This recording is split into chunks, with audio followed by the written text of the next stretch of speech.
I am a neuropsychiatrist at the Barrow Neurological Institute in Phoenix, Arizona. Or, more accurately, I was, until I tendered my resignation 2 months ago. You can call me Dr. Alistair Finch. For 15 years, my colleagues knew me as the one they'd call for the most inexplicable cases, the ones where the brain's wiring seemed to cross with something profoundly, terrifyingly other. I have seen the human mind in every state of disarray imaginable. Tumors that create phantom personalities, strokes that erase the concept of a person's left side, and degenerative diseases that slowly unspool a lifetime of memories. Nothing in all my years of practice prepared me for the case that forced me to leave it all behind. It wasn't just a medical puzzle. It was the one case that blurred the line between the mind, the brain, and something else entirely. The case of Thomas Weaver.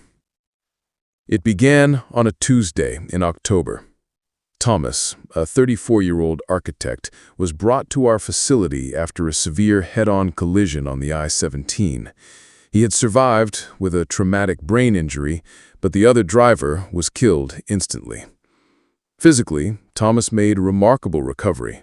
His motor functions returned, his speech was clear, but his mind was gone, or so he claimed. Thomas was suffering from an extremely rare and severe form of Cotard's delusion. In layman's terms, he was utterly convinced that he had died in the car crash. He believed he was a walking corpse. "The dead don't need to eat," he would calmly state when nurses brought him his meals. We had to put him on an IV drip for nutrition. He showed no response to pain stimuli. A pin prick to his finger might as well have been a feather's touch. He spoke of himself only in the past tense. Thomas Weaver enjoyed sailing, he'd say, staring blankly at the wall. He had a wife he loved very much. To him, his body was just an empty shell, and we were simply caretakers of his remains. For months, we tried everything: antipsychotics, electroconvulsive therapy, intensive psychotherapy. Nothing broke through. He remained polite, detached, and utterly certain of his own demise. He was a ghost in a perfectly functioning machine. We documented his case as a textbook, albeit severe, example of post-traumatic delusion. Then, things began to change. It started subtly. During one of our sessions, he began describing a place, a cold room, the smell of formaldehyde, the feeling of being on a hard metal slab. I dismissed it as a dream, a confabulation his injured brain was creating, but he became more insistent, adding details with each passing day. "There was a light that flickered above me," he said one afternoon, his eyes unfocused, "and a crack in the tile, in the far left corner. It looked like a spider web." His descriptions were vivid, but they were impossible. He had been rushed from the crash site directly to the emergency room, then to the ICU. He had never been in a morgue. Still, a chilling thought began to form in my mind. A thought so unscientific I was ashamed of it.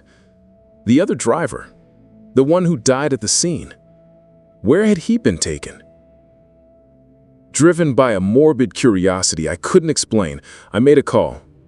I contacted the Maricopa County Coroner's Office, feeling like a fool as I explained my reason for the inquiry. I asked the clerk to check the intake records for the date of Thomas's accident. I described the details Thomas had given me. There was a long pause on the other end of the line. "Doctor," the clerk finally said, his voice strained, "how could you possibly know that? The flickering light in Base 7 was just fixed last month. And the cracked tile, maintenance has been meaning to get to it for years. It's a running joke down here." My blood ran cold, but it was his next confirmation that shattered my professional reality. Thomas had described a name he saw on a tag attached to a nearby body, a specific, uncommon name. The clerk confirmed it. The man had been brought in from an unrelated incident that same night and was lying on the slab next to the driver who had died in Thomas Weaver's accident. I hung up the phone, my hands shaking. It was impossible. There was no rational medical explanation for how Thomas could know these things. He had described, with perfect accuracy, the last moments of another man's body in a place he had never been. The next morning, I went to see Thomas, but the man I found was not the same one I had left the day before. He was sitting up, eating breakfast and speaking with the nurses. When he saw me, he smiled. "Morning, Doc," he said cheerfully. "Bit of a headache, but I feel 100 times better. What happened? Last thing I remember is seeing headlights." He was back. Completely and utterly back. He had no memory of the past 6 months, no recollection of believing he was dead, no memory of the cold room with the flickering light. To the hospital, it was a miracle. To his family, it was the answer to their prayers. To me, it was terrifying. I submitted my resignation, not because of a patient I couldn't cure, but because of one who was cured in a way that science could not explain. Thomas Weaver didn't just recover from a delusion. For 6 months, his consciousness, his very sense of self, had seemingly been tethered to the experience of a dead man. The charts say he recovered, but what I saw was something else. A brief, impossible glimpse into a connection that our science has no name for. I can no longer look at a patient on a bed, seemingly lost to the world, and say with certainty that they are truly alone in their own mind.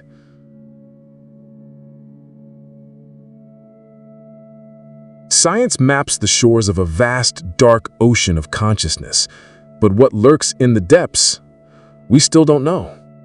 And I, for one, can no longer pretend that we do. What do you believe happened to Thomas Weaver? Was it an undiscovered neurological phenomenon, a psychological break of unprecedented depth, or did his mind truly touch something beyond the veil of life and death? Share your theories in the comments below. If stories that question the limits of our understanding are what you seek, consider leaving a like to support the channel. And subscribe to Island of Dark Stories so you don't miss our next journey into the unexplained. Ring the bell for notifications, and you'll be the first to know when a new file is open.